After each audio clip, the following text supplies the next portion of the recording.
삼각함수 촬영할게요. 교차하는 두 선분이 벌어진 정도를 각이라고 이야기하거든요. 근데 이 각을 얘기하려고 하면은 기준이 필요하거든요. 각을 정확하게 얘기하면 반직선이 이렇게 있을 때 반직선 OA가 있다고 쳐볼게요. 그럼 이 반직선 OA를 돌렸을 때를 이 반직선 OB라고 쳐볼게요. 그럼 이 반직선이 회전한 양의 크기를 각 AOB라고 하거든요. 이걸 각으로 정의를 하는 거예요. 그러니까 회전한 양을. 그러려고 하면 처음에 기준이 되는 애가 필요할 거 아니에요. 그죠? 그게 좌표 평면에서는 일사분면, 그 X축의 양의 방향이 되는 거예요. 그러니까 X축의 양의 방향, 이게 처음에 기준이 되는 선이고, 이 기준이 되는 선을 시초선이라 부르고, 얘가 회전해서 이동해서 생긴 반직선이 동경이에요. 그러면은 45도를 표시한다라고 하면 이 기준선을 기준으로 45도만큼 돌리는 건데, 시계의 반대 방향으로 돌리면은 양의 방향, 시계 방향으로 돌리면 음의 방향이라고 불러요. 왜 그렇게 되냐면 얘가 1, 4, 2, 4, 3, 4, 4, 4분면이잖아. 이 순서대로 된다는 걸 알 수가 있죠. 이게 정방향, 이게 역방향이라는 거. 그래서 얘가 이렇게 가면은 양의 방향으로 회전하는 거. 얘가 이렇게 가면 음의 방향으로 회전하는 거다라고 생각하시면 돼요. 반직선을 동경이라고 한다.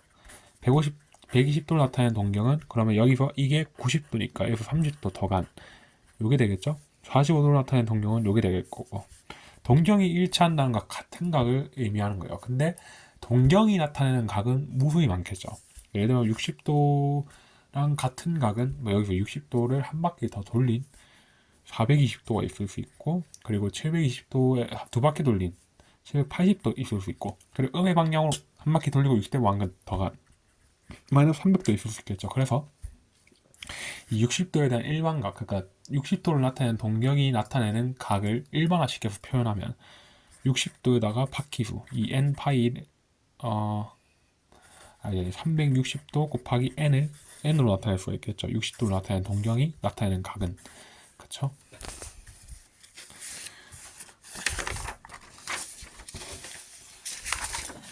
그럼 이제 호도법이라는 거를 해야 되는데,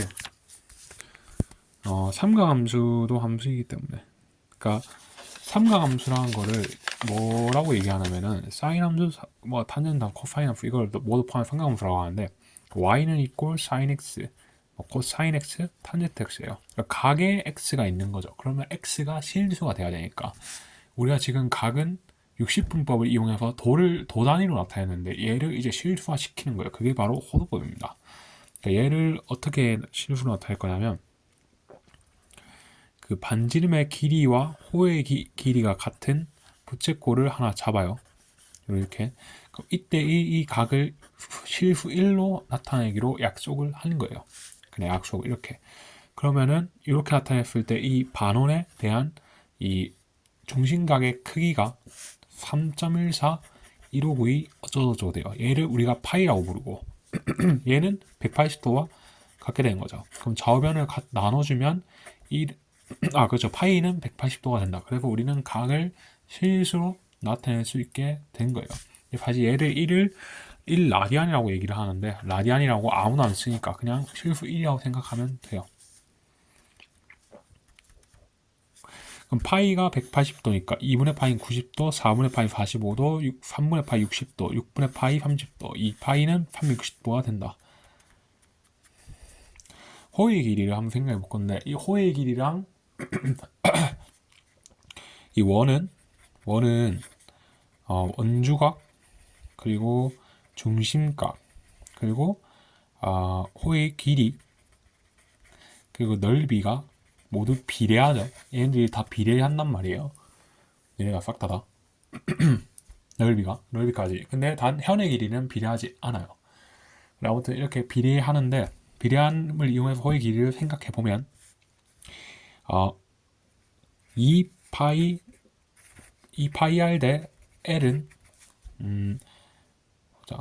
2파이 대 세타라고 생각할 수 있겠죠. 또는 2파이 r 대 2파이는 그쵸? L 대 세타다. 뭐 이렇게 생각할 수도 있겠죠? 그러니까 이게 비례관계니까. 하여튼 이게 지금 호의 길이고 얘가 중심까지 크기죠. 이거 두 개 비례하니까 요거 대 요거는 요거 대 요거다. 그렇죠? 이렇게 되는데 거기 비례식을 풀면 이 L 파이는 세타 2 파이 R이래요. 약분하면 파이 날라가면 L은 R 세타가 된다. 그러니까 X랑 Y가 만약에 비례한다고 하면 X1 대 X2는 이에 대응하는 Y1 대 Y2가 성립한다는 거 알죠? 성립하잖아요. 그걸 이용한 거예요, 이게. 요거 대 요거는 요거에 대응하는 게 요거니까 이거 대 요거랑 똑같다가 비례하니까 B가 똑같다는 거죠. 그래서 하여튼 L은 R 세타고 부채꼴의 넓이도 마찬가지예요. 그냥 파이 R의 제곱 대 부채꼴의 넓이는 파이 R의 제곱 대 S이고 그게 2파이 2파이 R은 L이잖아요.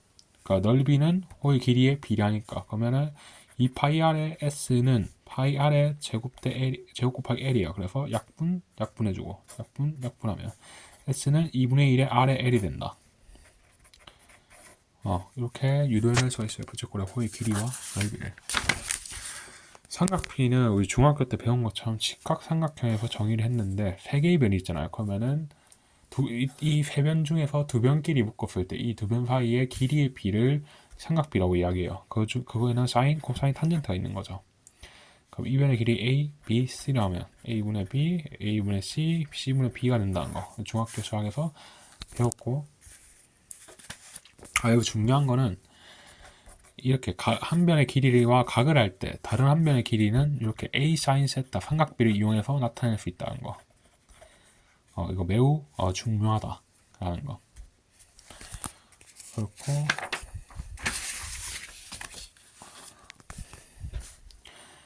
특수각 369 삼각형과 45도 삼각형에 대한 이 삼각비의 값을 외워주셔야 되는데 그러니까 정삼각형이 처음에 이렇게 있다고 만약에 가정을 해볼게요.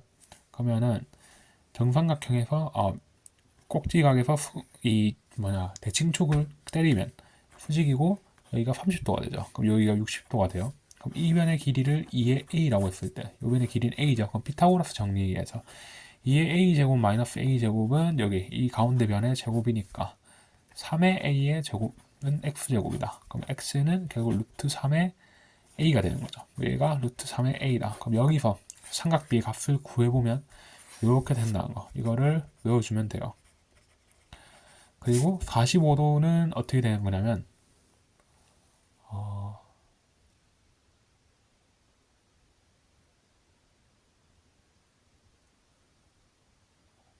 그렇지 45도 이렇게 직각이 능면삼각형이 있다고 가정을 해볼게요. 그럼 이 변의 길이 a, 이 변의 길이도 a죠. 이 능면삼각형이니까 그러면은 피타고라스 정리죠. a제곱 더하기 a제곱의 루트 시운 그러니까 루트 2의 a제곱이 이 변의 길이가 되거든요. 근데 얘는 빠져나오면 루트 2의 a가 되죠. 그러면 이 각에 대한 삼각비의 값을 구하면 이렇게 된다. 이거를 외워주면 돼요. 이제 사인 값과 코사인 값을 직각삼각형 내에서만 정의를 했는데 이번에는 이제 직각삼각형 말고도 좌표평 이 사인 값, 코사인 값 새롭게 정의를 내릴 거예요. 그러니까 어떻게 내릴 거냐면 이건 그냥 정의인데 그러니까 반지름의 길이가 r인 원이 있을 때 원이 있고 세타를 나타내는 동경이 있을 때 이 세타를 나타내는 동경과 이 반지름의 길이가 r인 원이 만나는 점에 xy 좌표를 있다고 쳐볼게요. 그럼 이 x 좌표를 반지름의 길이로 나눈 게 코사인 세타고 y 좌표를 반지름의 길이로 나눈 게 사인 세타예요. 그리고 이 세타 나타내는 이 동경의 기울기가 탄젠트 세타입니다. 이건 그냥 약속이에요. 이렇게 정의를 내리기로 한 거야. 근데 만약에 r이 1이 되면 x는 코사인 세타, y는 사인 세타가 되죠. 따라서 사인 세타, 코사인 세타의 정의를 이렇게 생각할 수 있어요. 반지름의 길이가 r인 단위원과 세타 나타낸 동경과의 교점의 x좌표를 코사인 세타, y좌표를 사인 세타라고 얘기할 수가 있다. 그게 이 얘기예요.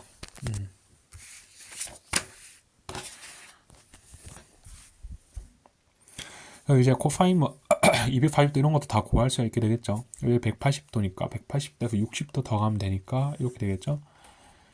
그러면은 여기서 60도니까 이거는 반지름의 1인 원이라 쳐볼게요. 그러면은 이 길이가 1이니까 여기 30도 이거 절반이니 2분의 1이죠. 그러면은 이 점의 좌표는 1 그리고 2분의 루트 3. 이 점의 좌표는 마이너스 2분의 1, 마이너스 2분의 루트 3이에요. 그러면은 코사인 240도는 이거는 x좌표가 되니까 마이너스 2분의 1이 된다. 이런 식으로 구해줄 수가 있다는 거고, 탄젠트 세타는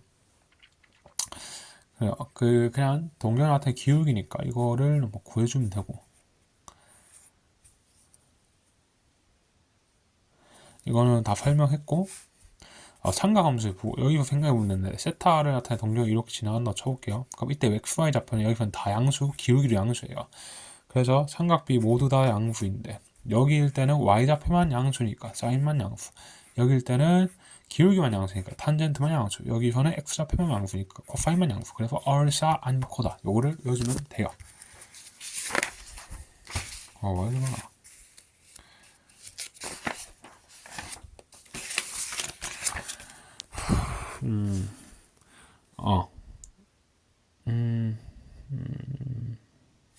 요 길이가 1이라고 쳤을 때 이 길이는 사인 세타죠. 요 길이는 코사인 세타예요. 그래서 사인 제곱 더하기 코사인 제곱은 1이 된다. 이 얘기고, 얘를 어떻게 쓰냐, 그러면 사인과 코사인이 같이 있는 식에 대해서 이런 식으로 바꿔줄 때, 한 문자로 통일할 때, 쉽게 얘기하면 한 문자로 통일할 때 쓴다고 생각하면 돼요. 또는 이거 합차를 이용해서, 이거 인수분해 단원에서 고등수학 때 많이 썼었죠. 그런 용도로 쓰면 돼요. 음각공식 세타가 만약에 그러니까 이렇게 있다고 쳤을 때 쳐볼게요 한번. 그러니까 뭐 30도라고 치면 얘가 또 30도라고 쳐볼게요. 그럼 이때는 단위원과의 교점의 x좌표를 생각해보면 사인 30도는 사인 30도는 이거랑 절대값만 갖고 보면 안 되니까 마이너스 30도가 될 거고, 그러니까 요거랑 같이 이렇게. 그리고 코사인 30도는 똑같겠죠. 마이너스 30도. 탄젠트 30도는 얘도 부호가 반대니까 그렇죠. 이렇게 되겠다는 거. 생각해주면 된다. 이렇게 마이너스 넘기면 이렇게 될 거고, 얘는 이렇게 되고, 그냥 얘는 마이너스 없으니까 그렇죠. 그럼 얘는 코사인은 결국 마이너스를 삼키고, 사인은 마이너스 베타 내고, 탄젠트도 마이너스 베타 낸다. 뭐 그런 얘기고, 90도 공식은 뭐냐? 한각을 알파, 한각을 베타라고 하면 이 A, B, C라고 했을 때 사인 알파는 A분의 B고 코사인 베타는 A분의 B예요. 즉 사인과 코사인의 두 각을 합쳤을 때 2분의 파이면 사인과 코사인의 값이 같다. 그래서 사인 20도는 코사인 70도, 얘는 코사인 40도, 얘는 코사인 마이너스 30도가 된다. 탄젠트는 더해서 90도면 역수관계예요. 이게 무슨 말이냐면 탄젠트 알파는 C분의 B죠. 탄젠트 베타는요 B분의 C예요. 그래서 역수관계다. 탄젠트는 더해서 90도면 역수관계다. 180도 공식. 그러니까 셀타라 30도 나타내는 동경이 있다 쳐볼게요. 그럼 얘를 대칭인을 시키면 30도 나타내는 동경이 되겠죠. 이건 150도 나타내는 동경이 돼요. 그럼 얘를 생각해보면 이 x축 그러니까 사인 30도는 뭐랑 같냐? 지금 사인 150도랑 같다는 걸 알 수가 있고, 이 단연이랑 치면 y좌표가 똑같으니까 x좌표는 절대값 갖고 보면 안 되니까 이렇게 된다는 거. 탄젠트로 이렇게 절대값 갖고 보면 안 되니까 이렇게. 그래서 180도 공식은 사인이 주인공이에요. 사인과 사인은 각을 합해서 180도면 값이 같다. 나머지는 부호가 반대다. 얘는 사인 60도, 얘는 마이너스 코사인 60도, 얘는 마이너스 탄젠트 60도랑 같다. 그럼 얘는 베타 낼 수 있겠죠? 그러니까 사인 세타, 코사인 마이너스 세타, 마이너스 탄젠트 세타 라고 이야기할 수 있고, 얘는 사인 마이너스 30도, 얘는 탄젠트 마이너스 30도에 마이너스도 붙인 이게 될 거죠. 360도 공식은 이건 코사인이 주인공이에요. 그러니까 세타 이렇게 있다고 쳐볼게요. 그러면은 여기서 y좌표는 절대값 갖고 보는 반대지만 x좌표가 같으니까 코사인 세타는 코사인 마이너스 세타와 같고, 탄젠 사인 세타는 그렇죠. 사인 마이너스 세타에 마이너스 붙인 거, 탄젠트도 마찬가지다. 그래서 360도의 공식은 코사인이 주인공, 180도 공식은 사인이 주인공이다 라고 생각하면 되고, 언제 무슨 공식을 써야 하나? 이거 뭐 방금 이야기한 거고, 언제 무슨 공식을 써야 하나? 그냥 적절하게 문제 많이 풀면 돼요. 근데 보통 가까운 각을 쓰면 가장 좋습니다. 이거는 근데 기본적으로 문제를 많이 풀어서 감을 익히는 수밖에 없다. 그래서 상관없어 촬영 끝.